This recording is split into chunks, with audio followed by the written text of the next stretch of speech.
Today we're joined by Joanna and Sean Harbinger, which is a husband and wife team supporting small mission-driven business, mission-driven food business through marketing and creative services, including photography, design, and social media services. They offer flexible content creation services for varying budgets and needs, and Harbinger works with socially driven businesses to grow their brand through authentic content and storytelling. So we're thrilled to have you, Joanna and Sean. Thanks so much for spending your time with Branchfood and the community today. And we'll turn it over to you for the presentation. Thanks, guys. Awesome. Thank you, Lauren. So thank you so much for setting all this up. Branchfood has been such an amazing resource for us, not only networking and connecting with people, but just getting to know the food community in Boston. So let's jump right in. Okay, so our first tip for creating content is consistency. A brand's visual look and feel consists of various elements. So that's filters, colors, imagery, use of typography. So try your best to stay consistent with these elements. Looking at this example here, Flow Water, they use cool colors, bright lighting, and a nice use of negative space. So if you look at your favorite brands, you can tell that they have consistency throughout their Instagram feed and their overall content. Okay, content pillars. So if you look at most established brands, they'll use a variety of photography segments. So whether it's lifestyle, product focus, recipe shots, you're probably already doing this already, but create a rule or a goal for yourself to break up your content into these pillar ratios. Lifestyle photography might be a little difficult right now, so maybe that ratio is a little bit smaller. Or try to capture some lifestyle photography when you're on a walk or at home. You can also send product to fans and influencers for them to snap photography at home. And this is just an example of how you can break up your content. You do what works for you. If you have a product that's usage opportunities, you can use recipes.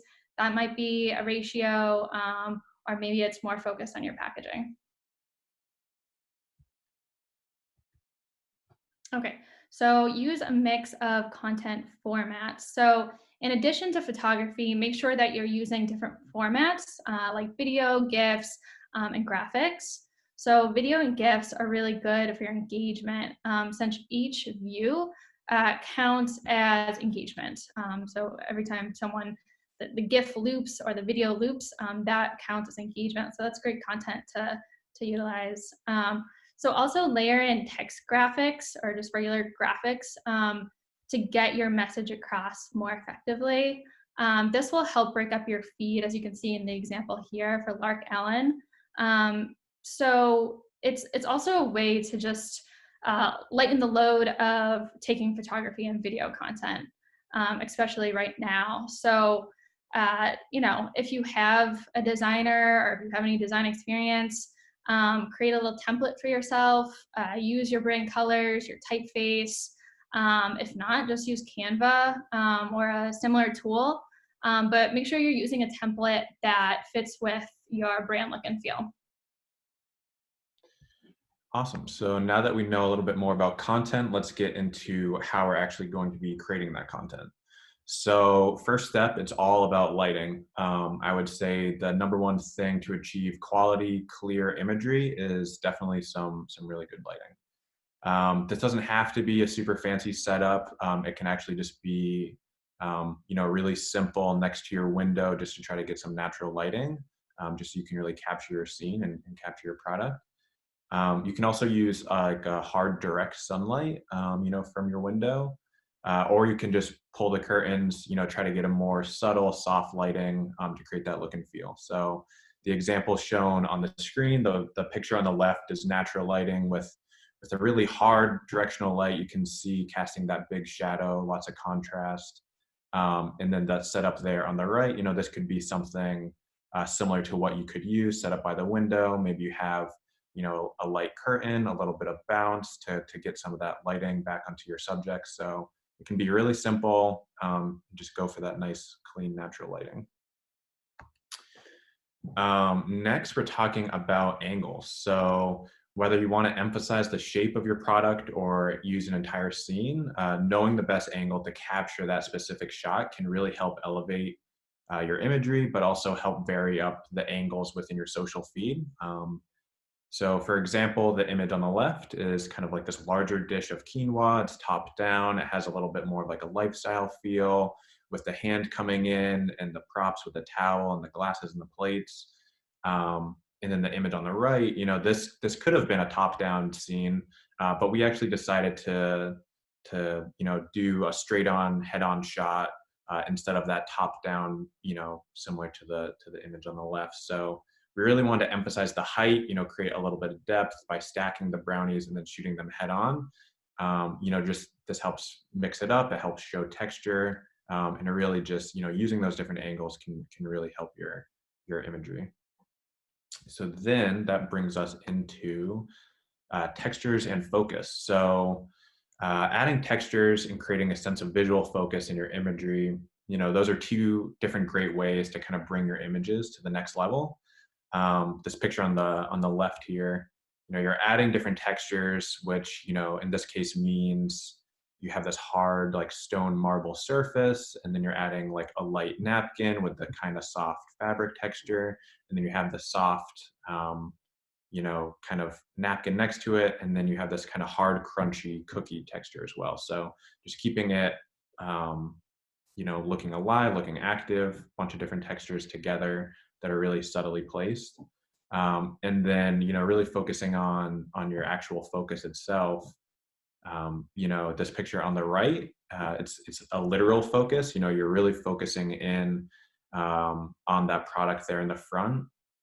And then in the foreground, the rest of the scene in the background is out of focus. So you're literally creating that effect, you know, with your phone, with your camera.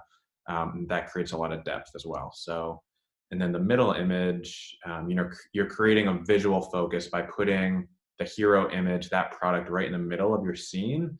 And then you're kind of using smaller accent type of subtle props, almost to draw attention to the product in the middle, but not to kind of take away from that. So it's a nice subtle thing to help accompany that hero product right there in the middle and capture that focus. Which leads into composition. So all that being said, you know, the composition is the photo itself. You know, it's a really important aspect of creating quality imagery. So when you're thinking about the overall image composition, I like to use two tools. So one of them being negative space and the other one being rule of thirds. So the image there on the left, you know, just really utilizing that negative space. You know, this image, this bowl has a lot of negative space around it. And that effect not only helps emphasize your product, but it also helps create a sense of simplicity, refinement. It shows a lot of discipline. And it's really simple to do, you know, natural lighting, surface, background. It's really clear. You just get it right there in the picture. And then the image on the right, that is a good example of rule of thirds. So it works like this. On the right, yeah. So rule of thirds, you know, if you're breaking up the composition there into three separate areas, it can be vertically, horizontally. In this case, it's vertically. So now you want to use that rule to frame your composition and then put your product somewhere in there. So in this example, the image on the right of the donuts is, you know, emphasizing this kind of middle section. You have the stack of donuts, you have the hand coming in, it creates a nice negative space, and really just the blue background obviously makes it pop, but you're really just having that sense of good composition and good rule of thirds there. So. Okay, so we talked a lot about beautiful content, and that content, you know, if we're talking about Instagram, should be on your feed, right? But if you have some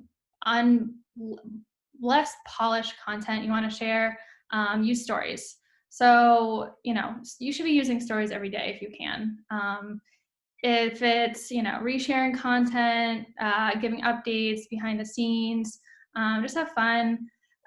use stickers as much as you can, because that's a great way to increase your engagement. So use the stickers that have the response options. So whether it's a poll or even the little drag tool with the smiley face over here on the right, those ones with response options, every time someone responds, the algorithm is recognizing that someone is engaging with your post. So use those as much as possible. We're also seeing a lot of brands use IGTV right now. So if you have an idea for longer form content, this is a great opportunity to utilize that. And it also gets great engagement too. Great. Okay, so COVID-19. So, it's important to address COVID-19 into your messaging. If you watched Courtney Hackinson's first video or session last week, she spoke a lot about this in a presentation, that ensuring that you're communicating any essential updates on your business, engage with your audience with about the new reality, but also share the good things, right? But at the same time, we don't want to exhaust our audience. This is not the only thing you want to be communicating and putting out there. People obviously need a break from all this. So, there's different ways to do it. Chipotle here in this example, they're giving out 10,000 burritos to healthcare workers. This was a PR push. Maybe you have, your own initiative in your small way. Definitely celebrate that. Put it out there on social media. Or maybe it's more in a subtle way. So Badger Bomb, they mentioned it in their caption. They say that people need a little bit more sleep these days. That's great too. Just weaving it in there into your messaging. But leave it out of your content too. Great. And also just don't overthink it. This, when in doubt, keep it simple. The best thing to think about initially is lighting. So if you don't have much time, you really just want to think about what some good natural lighting looks like, and then you can kind of play around with composition and kind of get used to that. You don't need to spend a lot of hours thinking about each shot. The kind of pictures that you like to look at on your feed, on other people's feeds. So just do your best to kind of replicate that, or kind of make your own style and keep it simple. So another addition to that would be just avoid over styling. Don't add too many colors or patterns. You don't want to overload or take away from any of your shots with too many props or anything like that. So again, keeping it simple, keeping it direct. And as long as you're telling a story, you're doing a good job. Like all of these pictures on your feed, on your website, everything, you're just trying to tell your brand story and just reach your consumers and your customers. Also, the last thing, just don't let perfection get in the way. When in doubt, you can always post that unpolished stuff on your Instagram stories when you're creating content. And if you kind of want to take a little bit of time, find some good natural lighting, set up a good composition, that's the time you want to post that on your Instagram feed, on your website, those type of things. Okay, and finally, this is more of just a reminder for your day-to-day social media management, because you can have the most beautiful photography, but if you're not managing your social media, you're not going to grow on social media. So posting is not enough. So every day you should be engaging. Make sure you're responding to comments, especially follow relevant accounts, and like and comment on those accounts too. Respond to DMs, maybe even DM a customer if they started following you, thank them for following you, their business, and tap into the rest of your team if you have extra people to help you out, anyone. Interacting on Instagram, it's a lot of work. It takes a lot of time. So, see if anyone else can help you. Just add your business account onto their Instagram and let them do some engaging for you. I know we keep on talking about stories, but it's super important. If you have nothing else to share that day, go through some relevant hashtags, find some content, and repost. Reach new audiences. Make sure you're following relevant hashtags too. look through locations, find, new people who will connect with your brand. And finally, please be using analytics, use the Instagram insights. You need to keep a pulse on how your content is doing. So use the content tab. I find that to be the most relevant and effective to see what's working. Go into your individual post, see which posts have driven the most profile views, website clicks, saves is also really big deal. If someone is saving your content, that means something they're interested. So definitely keep a tab, see what's working, what's not, and use it for the next day's content, the next week's content. Yeah, so we just really wanted to not only talk about the tips for creating the content at home, but how to utilize it on Instagram and social media, how to get the most out of your feed. As Joanna said, you could be creating and spending a good amount of time creating all this beautiful content at home, but just trying to utilize it, get the most bang for your buck, and just do the best that you can do. So you can answer any questions. Of course, let us know if you want to ask any additional questions. Just shoot us an email on Instagram, anything like that. But yeah, thank you guys. Thank you. Great. Thanks, Joanna and Sean. Very helpful content and very easy kind of implementable suggestions for managing creative content from home for the foreseeable future. So, and beyond. So thank you for that presentation. So we'll take questions now. Who has questions for Joanna and Sean about anything they've gone over, or questions you may have about how to manage your own kind of process from home at this time? If you'd like to unmute yourself, we will experiment with allowing that. So please feel free to unmute and ask a question if you've got one.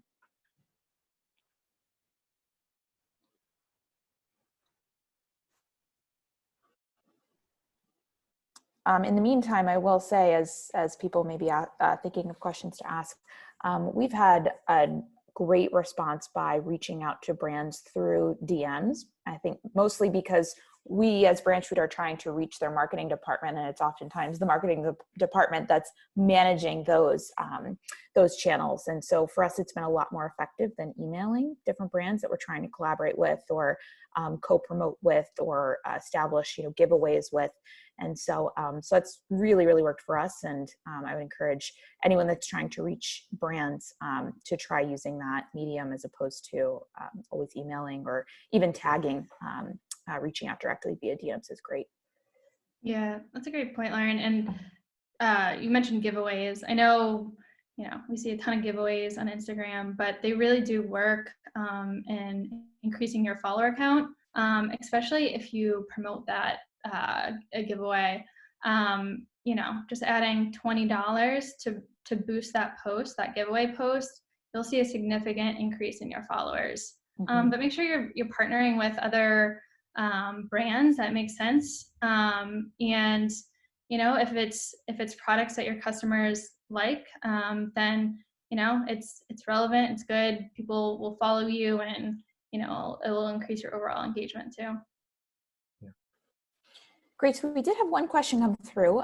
What are some of the newest and most creative tactics you've seen over perhaps the last couple of weeks as brands have been shifting and trying to figure out, how they're promoting their content, maybe without some of those fancy tools or firms that have been helping them to date? What have you seen brands doing, and does anything jump to mind as you think, specifically across the last couple of weeks?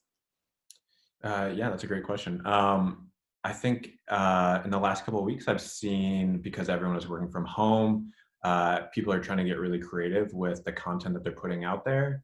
A lot of things that we've seen even before COVID-19, but something that's been really engaging and really transparent that we love to see from other brands and businesses is kind of like a behind the scenes look.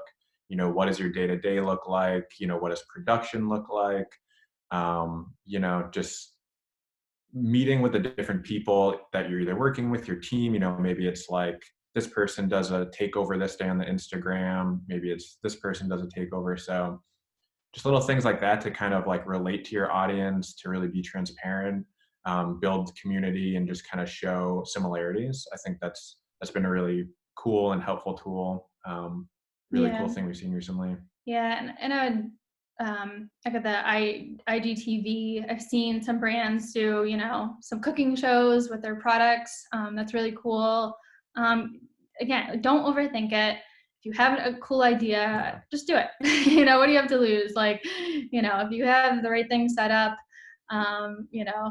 if you watch Tom's session, that's great on some tips on video.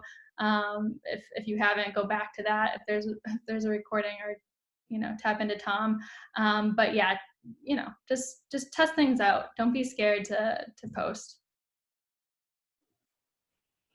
Great. Yeah, and I would echo that. We've been seeing our members get pretty creative with kind of breaking down the ingredients of their products and showing kind of like a grid of all the different ingredients that are included and describing the benefits of those ingredients and doing kind of live taste testing. So it's been, necessity is the mother of invention, as they say. And I think brands, because they can't be doing the demos and the in-store tastings and the samplings, have done a really great job of, we've seen at least, of getting creative with some of the ways that they're helping describe how the product tastes or the texture, the different aspects of it via social. Yeah, totally. That's a great idea. Great. Any other questions? Feel free to unmute yourself and ask at this time. This is Brendan. How much success do you see with surveys on stories? You mentioned stories and how important they are. And I've seen mixed reviews on that in general blogosphere. What would you say about that? Yeah, so I think there's, surveys specifically. We do a lot of questions, so like a similar kind of engaging tactic. We don't do a ton of surveys just because we like to kind of have, different answers and not just kind of stick to those two things. And like Joanna was saying earlier, that it's just like a really good way to just find overall engagement. As far as surveys, yeah, I'm not sure. We don't do a ton of surveys. We've seen that other people do surveys, and it's a really fun kind of quick thing just to do and just to kind of see what other people are thinking. Yeah, I mean, I would test out different questions.